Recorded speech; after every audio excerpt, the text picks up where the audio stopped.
Muy buenas chicas, bienvenidos a mi siguiente video en YouTube.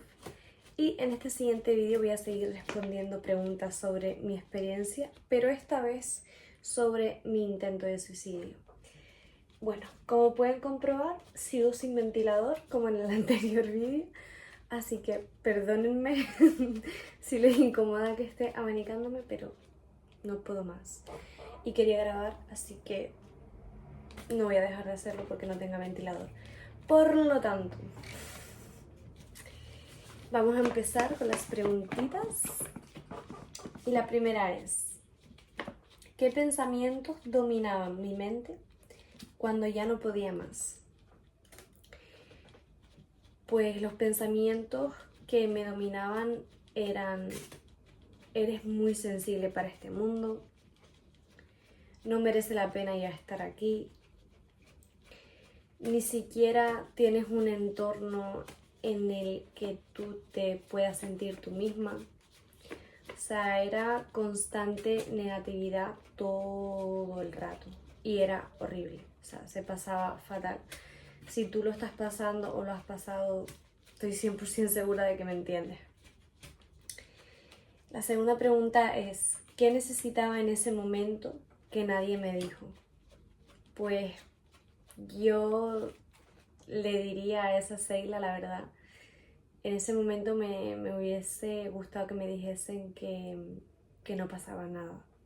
Que no pasaba nada por ser diferente, que no pasaba nada por en ese momento no tener a las personas con las que yo realmente me encantaría rodearme, y que todo en la vida tiene su proceso, que todo pasa por algo. O sea, me encantaría que alguien me lo hubiese dicho en ese momento, esas palabras. Porque ahora desde aquí miro a la Seila del pasado y le diría, sí podía salir de ahí. Y pude.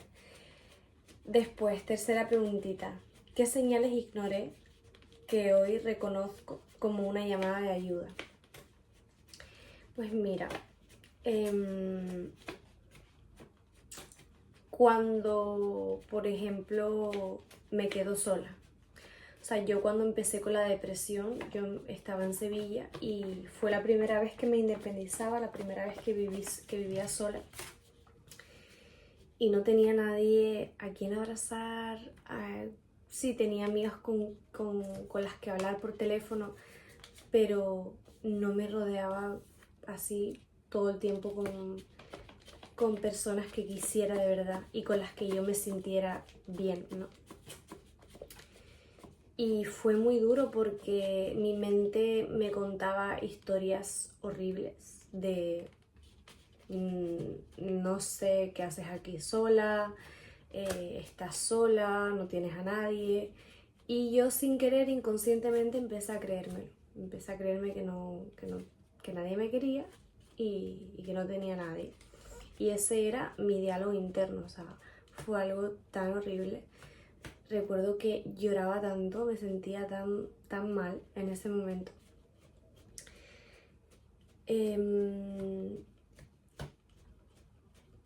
A ver, perdonen que me fui.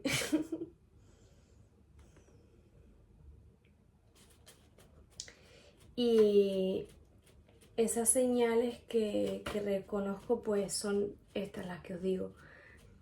Fue en ese momento en el que yo muchas veces me podía sentir sola y a día de hoy me siguen viniendo esos pensamientos.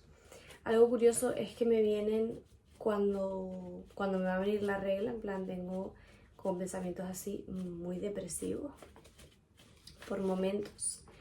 Y pues me hacen recordar a esa etapa, la verdad, pero ahora ya que tengo herramientas, ay, perdonen por el abanico de verdad, pero es que, wow, qué calor.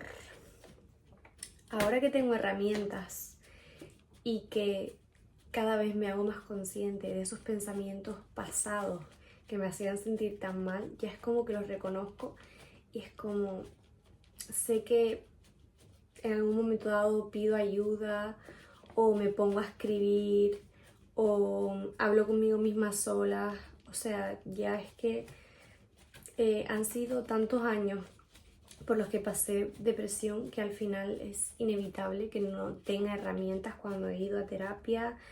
Me he informado por YouTube, pero te lo juro que ni la psicóloga me ayudó tanto en su momento, o sea, se lo juro.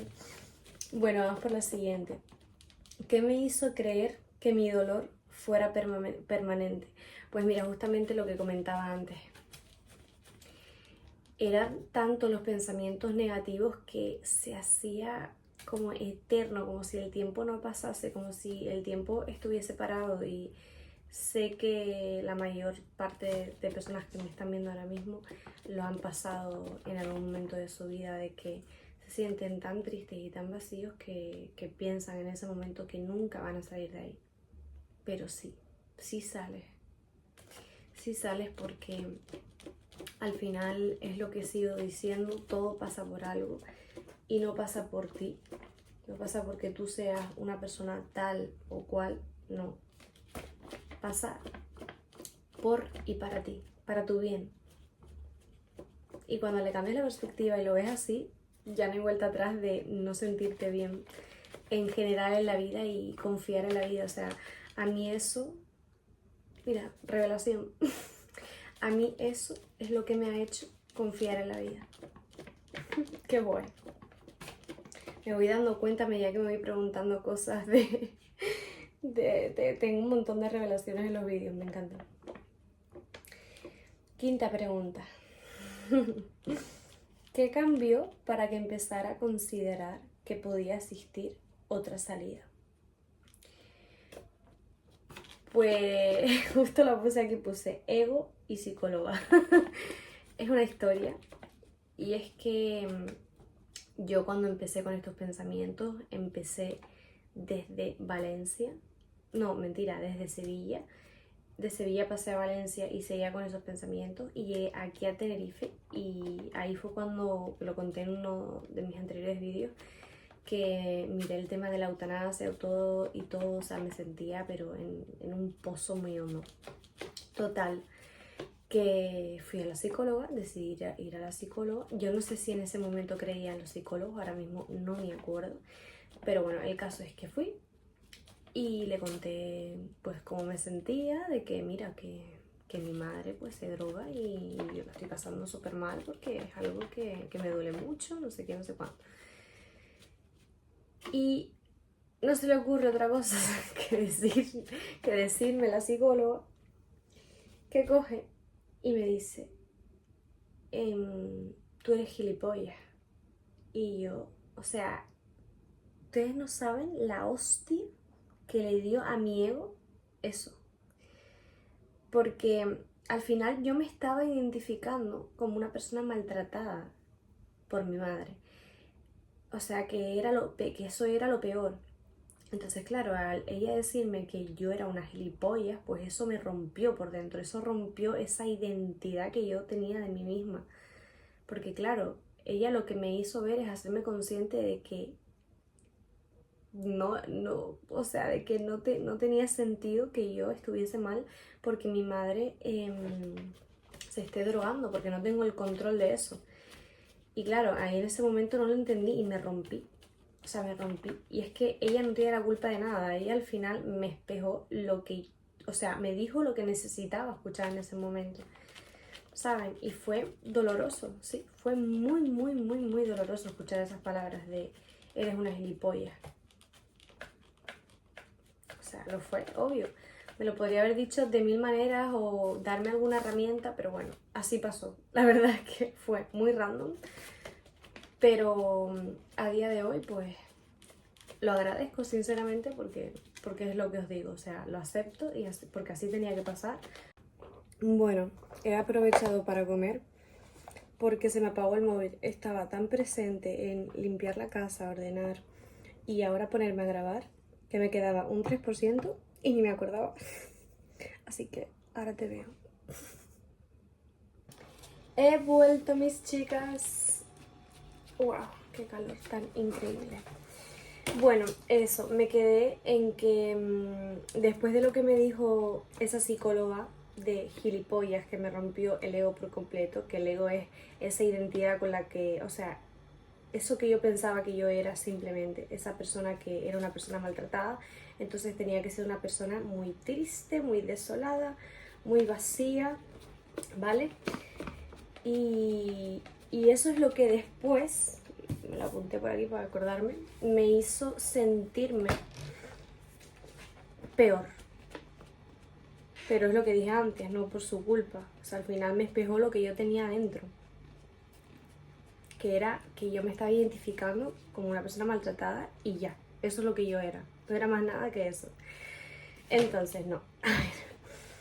Y ahí fue cuando me intenté suicidar. Que eso lo tengo en el anterior vídeo. Siguiente pregunta.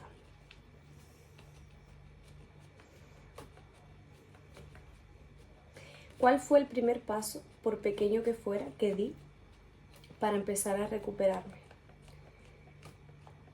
Pues salir a caminar, me acuerdo, con una amiga.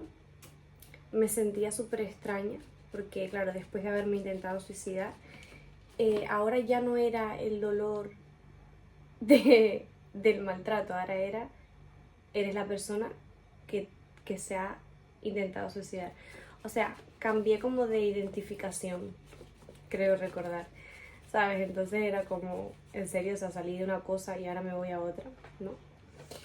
Y fueron como pequeñas identificaciones en el tiempo y, claro, identificaciones súper negativas. Entonces eso, el primer paso pequeño que fue que empecé a hacer fue salir a caminar, a coger aire y no estar en mi mente todo el tiempo, sino en el cuerpo. ¿Qué personas, hábitos o decisiones fueron clave en mi proceso de sanación?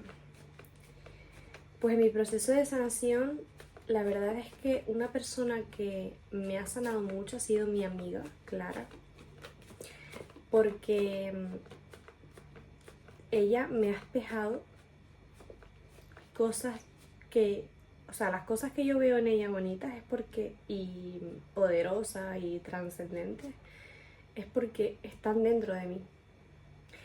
Entonces, ella lo primero que espejó es el saber estar sola.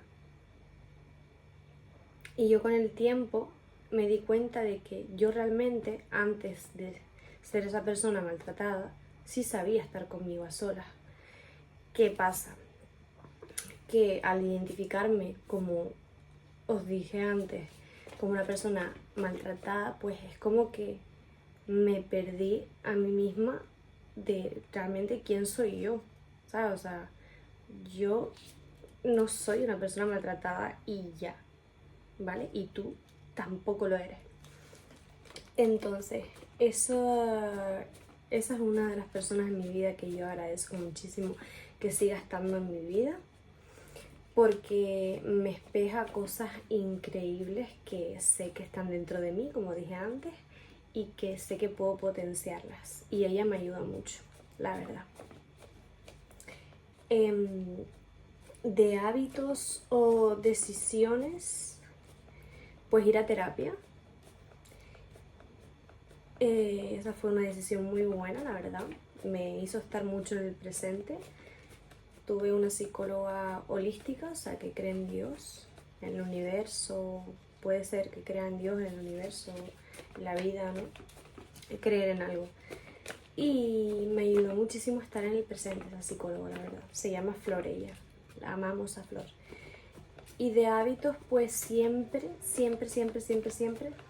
tuve el ejercicio como ese hábito de salir de esos momentos en bucle, ¿no? De volver y regresar con mi madre. O sea, el ejercicio a mí era lo que me daba era esa autoestima, ¿no? Esa fuerza de decir, yo puedo, yo cojo mis cosas y me voy de nuevo si hace falta.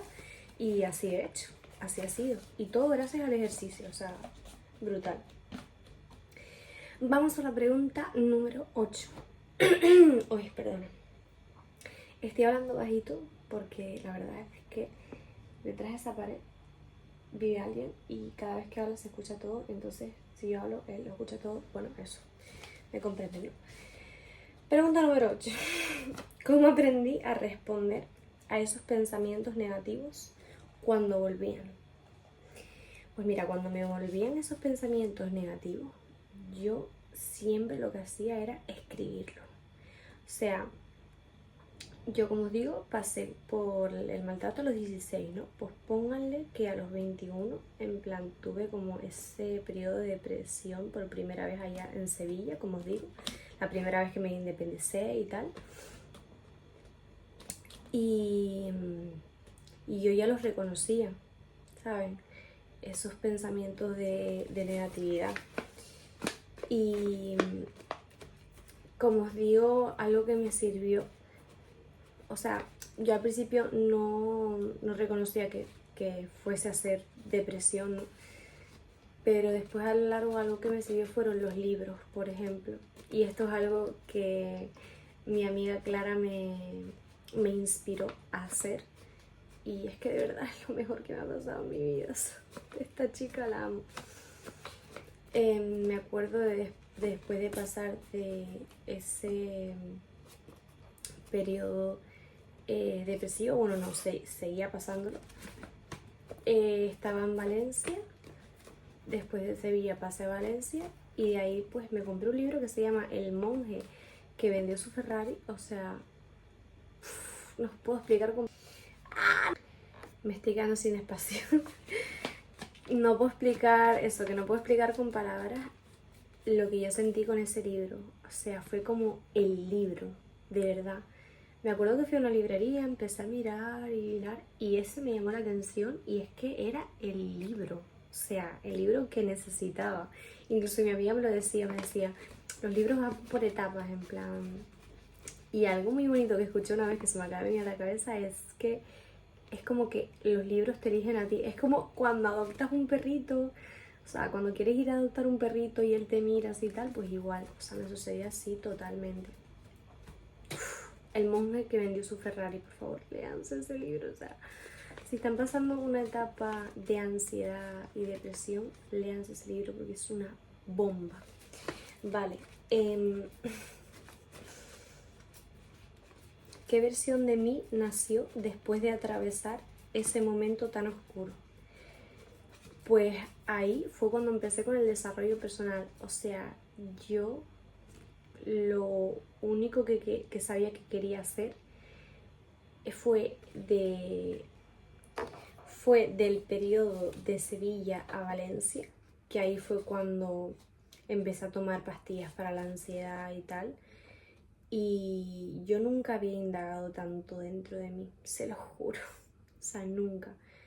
Y ahí fue cuando empecé a interesarme por la psicología en YouTube, a preguntarme qué quería hacer en la vida. O sea, todos esos momentos dolorosos me llevaron a mirar dentro de mí. O sea, increíble. Así que si no lo has hecho todavía, empieza a hacerte preguntas. ¿Qué quiero? ¿Qué me gustaría?